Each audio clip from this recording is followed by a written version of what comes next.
Scripture today comes from Luke chapter 24, verses 36 through 48. While they were talking about this, Jesus himself stood among them and said to them, "Peace be with you." They were startled and terrified and thought that they were seeing a ghost. He said to them, "Why are you frightened? And why do doubts arise in your hearts? Look at my hands and my feet. See that it is I myself. Touch me and see, for a ghost does not have flesh and bones as you see that I have." And when he had said this, he showed them his hands and his feet. While in their joy they were disbelieving and still wondering, he said to them, "Have you anything here to eat?" They gave him a piece of broiled fish, and he took it and ate it in their presence. Then he said to them, "These are my words that I spoke to you while I was still with you, that everything was written about me in the law of Moses, the prophets, and the Psalms must be fulfilled." Then he opened their minds to understand the Scriptures, and he said to them, Thus it is written, that the Messiah is to suffer and to rise from the dead on the third day, and that repentance and forgiveness of sins is to be proclaimed in his name to all nations, beginning from Jerusalem. You are witnesses to these things. Thanks be to God.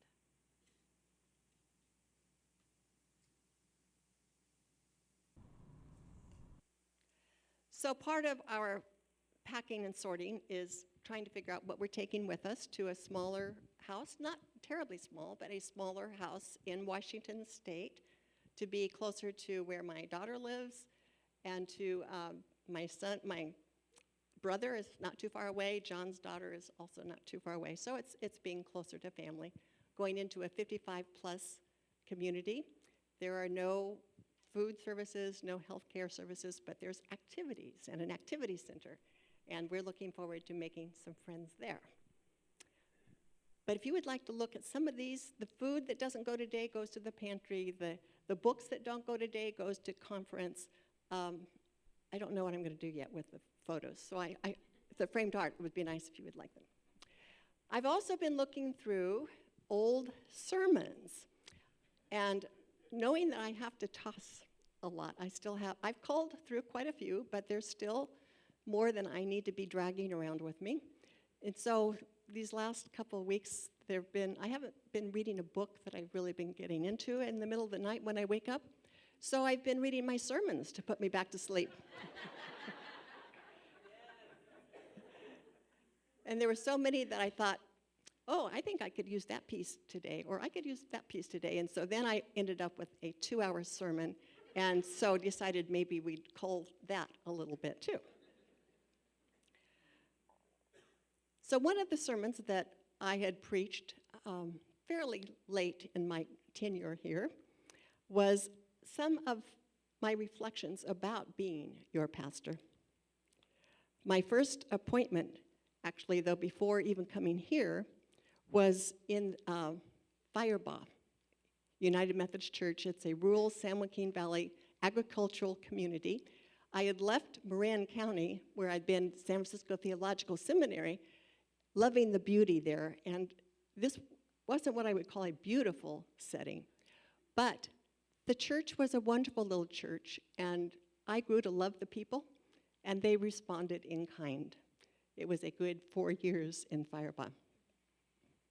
Marge was a small-time farmer in that church. She had a little acreage for her cattle and pasture that she cared for.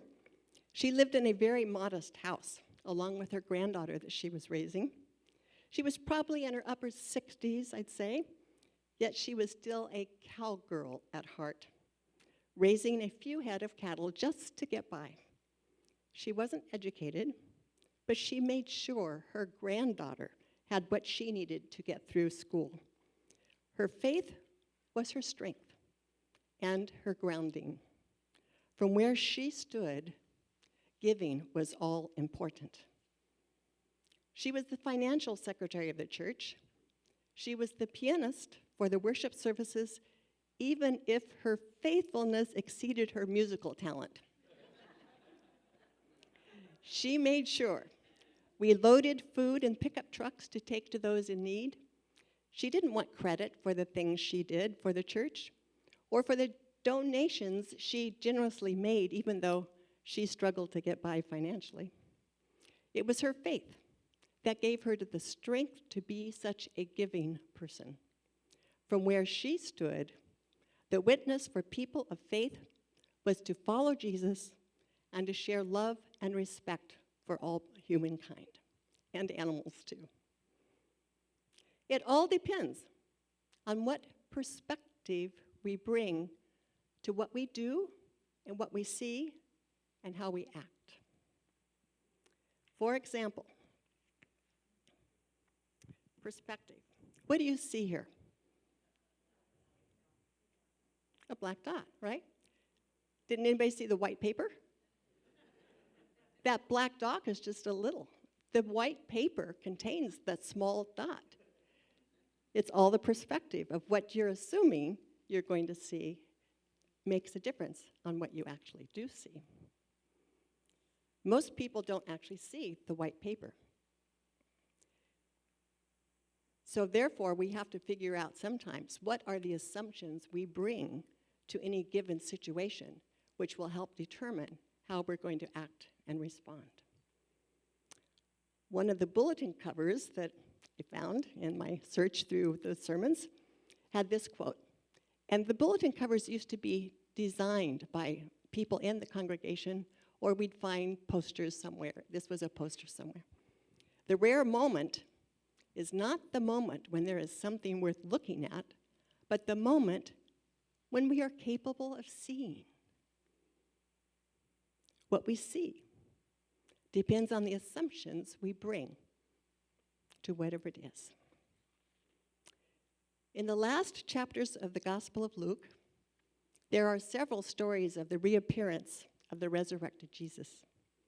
It makes you think that the gospel writer really wanted people to pay attention to this experience and this witness, and to make sure that we, the Jesus followers, understand even today that our vision can be guided or blinded by where we stand.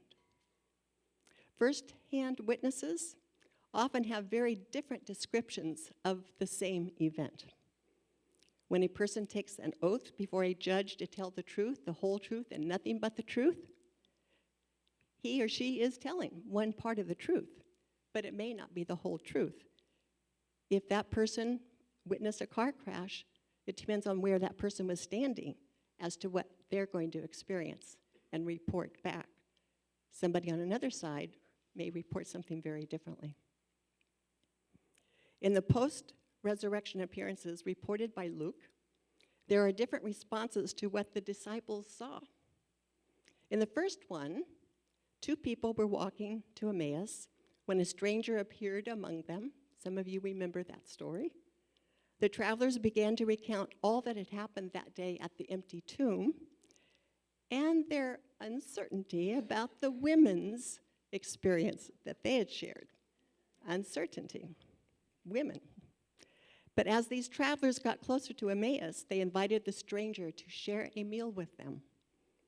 It was then, as the bread was being broken, that their eyes were suddenly opened, and they recognized Jesus, the resurrected Messiah.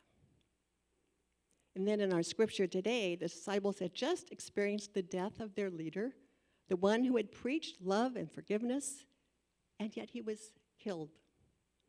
They were at a new low. Their faith was being tested.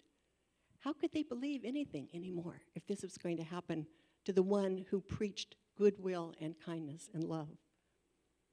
They were seeing the world from their position of despair and hopelessness and fear and doubt.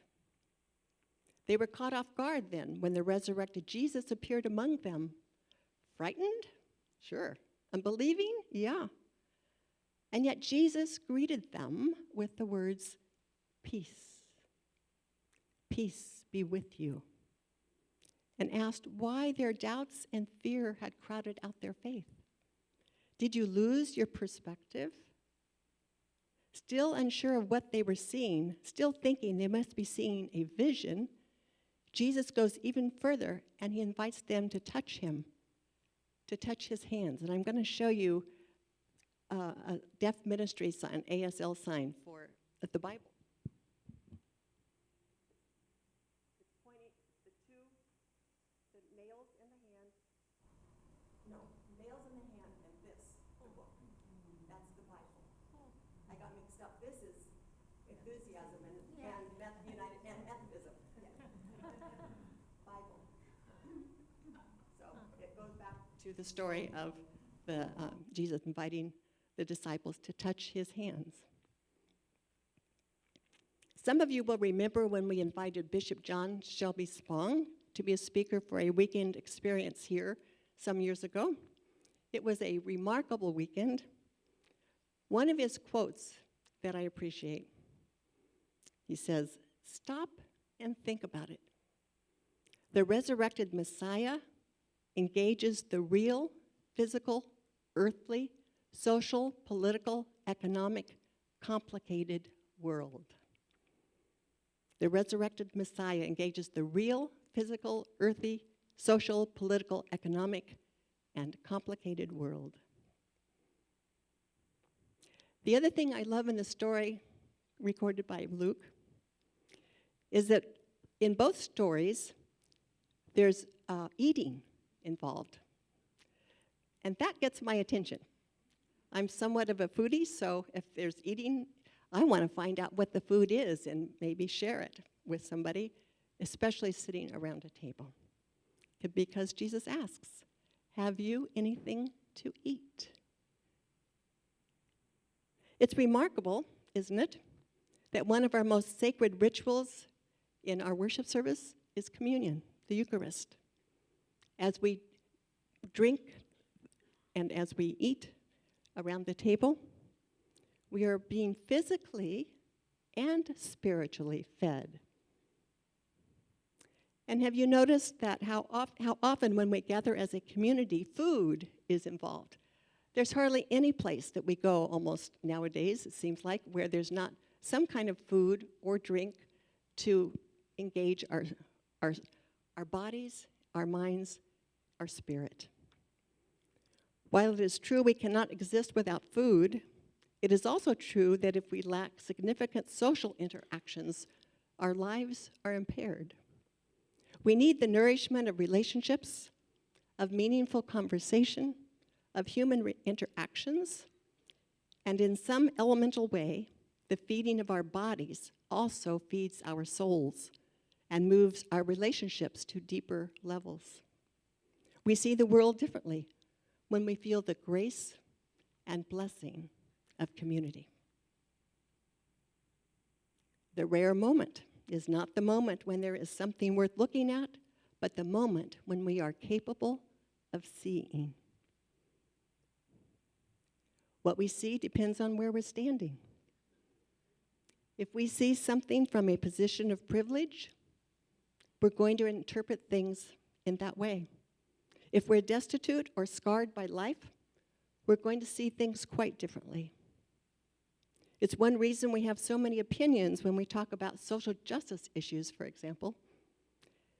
And I know I come from standing in privilege, so for me, I have to make sure I try to stretch my mind to try to empathize with, identify with, walk with, companion even, those who are standing in a very different place.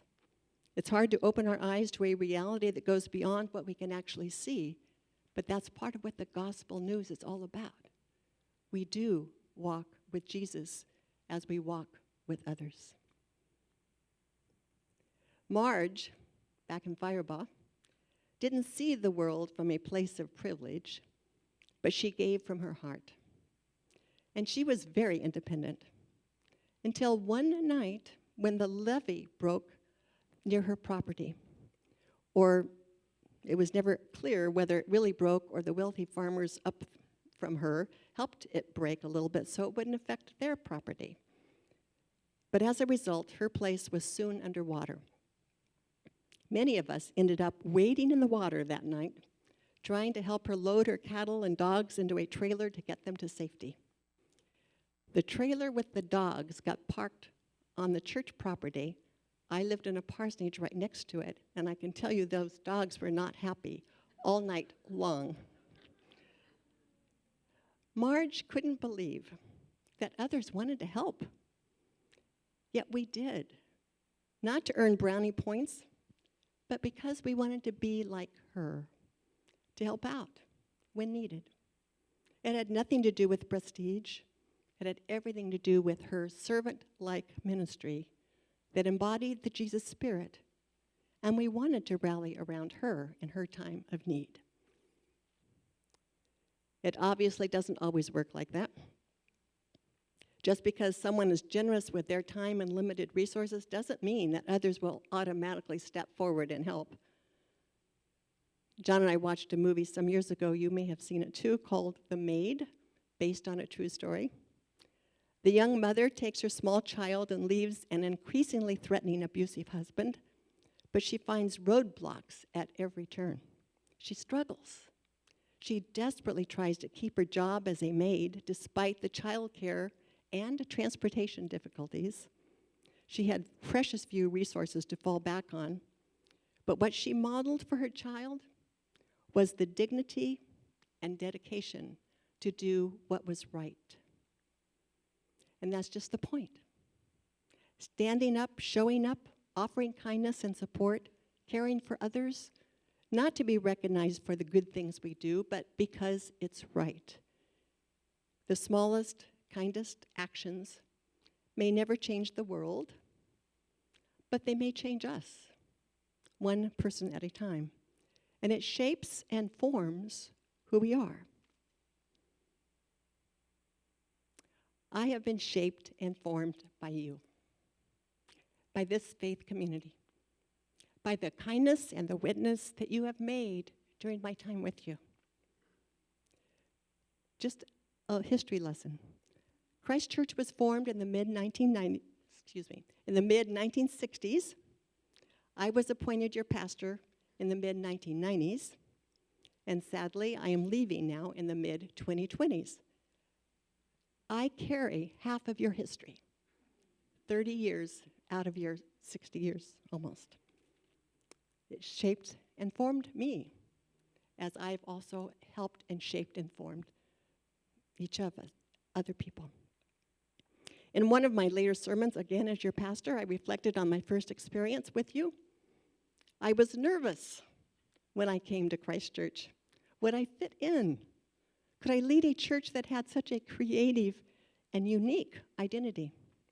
Could I grow with the people? And so it was that in 1994, I entered the story of Christ Church United Methodist. And the story continues. The beautiful thing, though, is as I leave, others are coming in. This is a picture from some years ago. The people have already changed. Some are not with us anymore, and others have joined, and you're not in. But we do have those Christ Church t-shirts that some of us still have, and I had planned to bring one of mine today. I forgot. So we joyfully welcome new members today. Our church changes each time a new person becomes part of our congregation. And as that person connects, that person helps to shape and form the congregation. So for the benefit of the new members and as a way of remembering for others, here's a little bit of other history I offer. Christ Church has been on an inward and outward journey throughout its history, with many small prayer or study groups, retreats, social events, and many times our interactions have enriched our souls. This church realized years ago that the vacant land behind the church could offer space for what has become a beautiful and bountiful Harvest for the Hungry Garden that now harvests over 25,000 pounds, Elaine or Marguerite, 25,000 pounds of organic produce each year that goes to other organizations. The workers don't get the food. It goes away, unless there's some few rotten things once in a while we'll get. The congregation shared space with a Reformed Jewish congregation for over 30 years, and we built a wonderful partnership as an interfaith community. And that still has some connections, although their rabbi, Rabbi George Gilman, is retiring this year also. This church helped start Christ Church Preschool that nurtured children for over 30 years, I believe.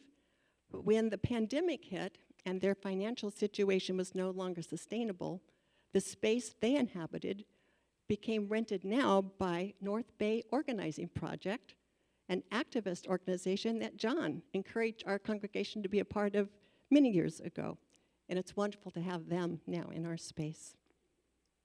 This church stepped out in faith to build and support a food pantry that has grown to now feeding over 200 families each week. Before the pandemic, it was more like 40 or 50, and we had volunteers from Bethlehem Lutheran Congregation Shamri Torah and our church that supplied the workers, and we each contributed $3,000 a year. John was the lead volunteer construction person that built the first pantry, and we think spent maybe around $25,000 for materials, no labor cost. The new pantry that's just been built this year cost $200,000. No volunteer labor, no donated materials, and times have changed. And Christ Church contributed $25,000 from the BEAM, the Board of Endowment and Asset Management, to help with new building needs. Christ Church is a caring congregation that once upon a time had a Stevens ministry, a lay peer counseling group, had a deaf ministry with an interpreter, an Acts of God drama group, where Jennifer Weil wrote many of the dramas that the church did, and a very active youth ministry. But times have changed. But what hasn't changed is that this congregation has always had an excellent musical program with the talents of a great choir, instrumentalists, and a pianist who has faithfully and wonderfully served since 2001. So do the adding, 23 years. No other church is that blessed to have someone like Carl. What hasn't changed is its witness. What also hasn't changed is its witness to social justice. Christ Church was one of the earlier congregations in our Northern California Nevada United Methodist Conference to become a reconciling congregation, which means at that time open and welcoming and advocating for gays and lesbians, and now still we're very much on allies with LGBTQIs. And Christ Church walks the talk with participating in gay pride parades and signing documents like the Earth Keepers Covenant some years ago, and more recently, the ceasefire in Gaza. When an invitation to go with Seeds of Learning to Nicaragua or El Salvador to build schools came to us, many responded, and Bob Smith was a regular, yearly volunteer every year for so many years. Christ Church is a congregation that also cares for its building with active and dedicated trustees. And it is concerned always about its financial commitments. And there, for many years, there was a rummage sale that kept adding some of our building some of our finances. But this church has been paying its annual apportionments to our conference every year now for quite a few years. Thank you, Myra, for helping us do all that. And there is a caring team, and there's food for refreshment services. Thank you, Irene, and others who are participating in that. And Linda for starting meal trains when someone is in need of food after they've come home from a hospital or there's grief in the family. And this congregation has supported their pastors well. I know. I was one of them. Lindsay wasn't looking at the time. I wanted to see. That was taken a few years ago.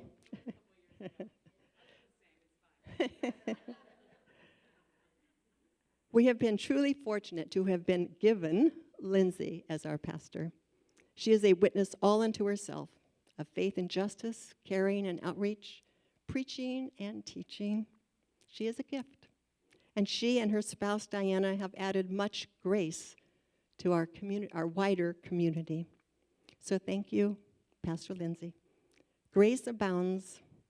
Grace is non-negotiable, as you phrased it, Lindsay, on Easter Sunday. Grace abounds when we can see the world through God's eyes. John and I have been rooted here. This is our home. But we are digging up our roots. And where we are moving, we're going to need a lot of feeding and watering and nurturing so that we too can be shaped and formed as we move forward from a new perspective, from a new vision, from new seeing, but always knowing that the Christ light shines our way.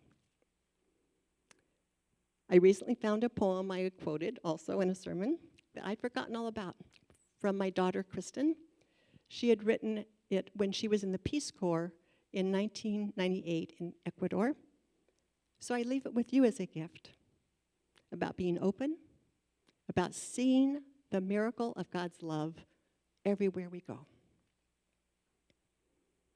When you open your eyes, there I will be, just patiently waiting for you to recognize me. I appear as a flower or a cloud in the sky, a babbling brook or a dove's sweet cry. I dance on the laughter of an innocent child, or embrace from a breeze so gentle and mild. I wait in my splendor for you to look my way. I wait every second, every hour, every day. I call to you from the deep depths of the earth. I pronounce myself glorious with each new birth. I reside in your soul, I make you complete. I connect you to each and every person you meet. Each night the sun sets as a token of love, then the stars appear from the heavens above. And yet sometimes you refuse to see all the wonder before you, all the beauty that's me. I give you these gifts and I call out your name, but you act like you're playing a hide-and-seek game. When convenient for you, you see me so clear. You love me completely without blame, doubt, or fear. But even when miracles go unnoticed and missed, I'll love you forever and will always exist. So the next time you notice all the beauty around, just know that it's me and my love you have found. When you open your eyes, there I will be, just patiently waiting for you to recognize me.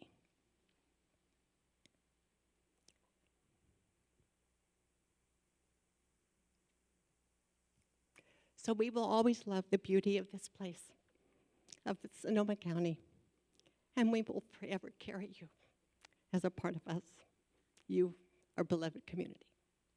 Thanks be to God.